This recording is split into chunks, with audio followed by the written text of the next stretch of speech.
It was just past midnight when the silence broke. Not loud, not aggressive, but impossible to ignore. On the dry borderlands of Burkina Faso, a high-pitched mechanical whine sliced through the night. Seconds later, chaos. A single drone, flying low, deadly silent. Below, a convoy crept through the bush. No lights, no signals. Inside sat mercenaries with Western rifles, encrypted radios, night vision. They never stood a chance. One flash, the lead truck vanished. Another, the second flipped into flames. The rest scattered, but it was too late. The drone circled back. Again. And again. By the time boots touched the ground, nothing remained but scorched earth and smoke. And the questions began. Who ordered the strike? What kind of drone was this? And where did the coordinates come from? The revelation. The truth surfaced fast. Captain Ibrahim Traoré himself gave the order. The drone. Not Western. Built on a North Korean design, enhanced with Russian tech. Pinpoint targeting. Encrypted navigation. Deadly accuracy. Intel pulled from intercepted calls and satellite triangulation. This wasn't payback. This was a warning. To the mercenaries. To their funders. And to every African nation still pretending the fight for sovereignty hadn't arrived at their doorstep. Burkina Faso wasn't defending anymore. It was striking first. For the first time in decades, Western intelligence admitted they were caught off guard. The investigation. The scene was brutal. Burned bodies, vehicles twisted into scrap. But investigators found something far worse. These weren't ragtag fighters. They were professionals. Brand new American rifles with biometric locks. French satellite radios still connected to encrypted networks. English tactical maps marked with Burkina Faso's resource sites. And the shock, fingerprints matched Nigerian nationals. Former special forces. Elite soldiers only recently out of service. Now ghosts. No insignia. No IDs. Just highly trained, highly paid shadows. The money trail. Then came the money trail. Offshore accounts in the Caribbean. Funds routed through shell companies in Abu Dhabi, London, Paris. This wasn't freelance. This was organized. Funded. Approved. Intercepted recordings repeated a single code name, Falcon Hand. A name tied to sabotage missions across the Sahel. And one final detail flipped everything. A dead mercenary's phone still active. One contact saved under a chilling label. DC Handler. This wasn't just a hit squad. It was a proxy force, designed to cripple Burkina Faso's rise before it spread across the continent. The decision. Traoré called an emergency AES council. The air was tense. Then he spoke 5 words that defined the moment. If they send ghosts, we send thunder. 2 nights earlier, an encrypted call had been intercepted.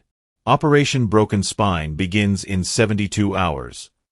Attached was a satellite image of Koudougou's oil refinery, Traoré's crown jewel, proof Burkina could build without foreign control. If the refinery fell, we lose the project. We lose momentum. We lose the people's trust. Traoré didn't hesitate. Deploy the drone. Terminate the threat. This wasn't revenge. It was survival. In modern warfare, you don't wait for the first shot. You stop the fire before it spreads. The weapon. And this drone, it wasn't American. It wasn't French. Codename, Naba, named after an ancient Mossi warrior queen. Built in secret with North Korean engineers, upgraded with Russian systems, encrypted by Burkina Faso's own tech teams. Range, 800 kilometers. Purpose, wipe out threats before they ever got close. Armed with precision heat-seeking missiles and custom fragmentation warheads, designed to shred convoys while sparing infrastructure. That night, Naba did exactly what it was built to do. 12 minutes from launch to impact. Targets identified instantly. Strikes clean. 0 civilian casualties. When U.S. satellites confirmed the aftermath, AFRICOM analysts were stunned. One was overheard, Whatever they used, we don't have anything that precise in the field. Game changed.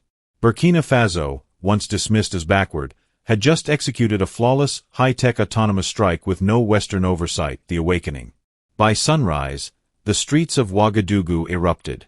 Not protests, celebrations. "We struck first," cried one man, tears on his face. Young women painted war stripes across their cheeks. Chants thundered, "Burkina is awake. Who's next?"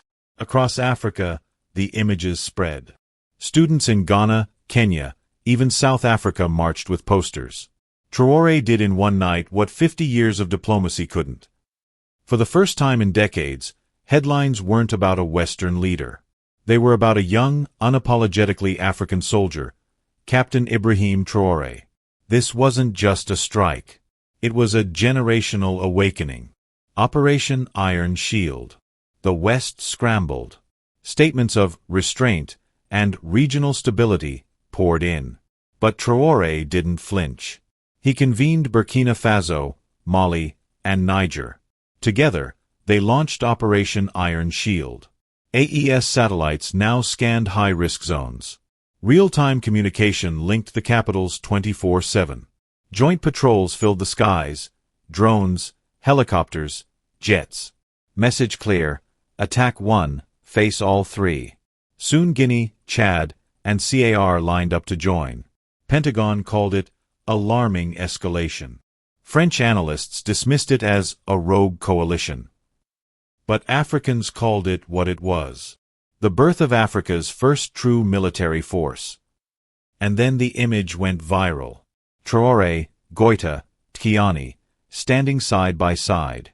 No medals. No speeches. Just soldiers. Declaring, "Africa is no longer weak. We are the shield. And we stand tall." The new doctrine. The strike. The broadcast. The Iron Shield. None of it was accidental. It was a doctrine. Step on our land with weapons. You won't leave it. Soon, Western drones lingered on AES borders. But no one dared move forward. Because the cost of intervention had just become too high. AES leaked a memo with one chilling line. Any unregistered foreign presence will be treated as hostile and neutralized without negotiation. No ambiguity. No diplomacy. Just action. Closing.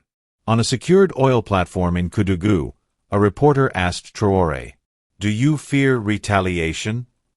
His reply spread across the world. "Fear is for those who borrow power. We built ours." For the first time in a century, Africa wasn't taking orders.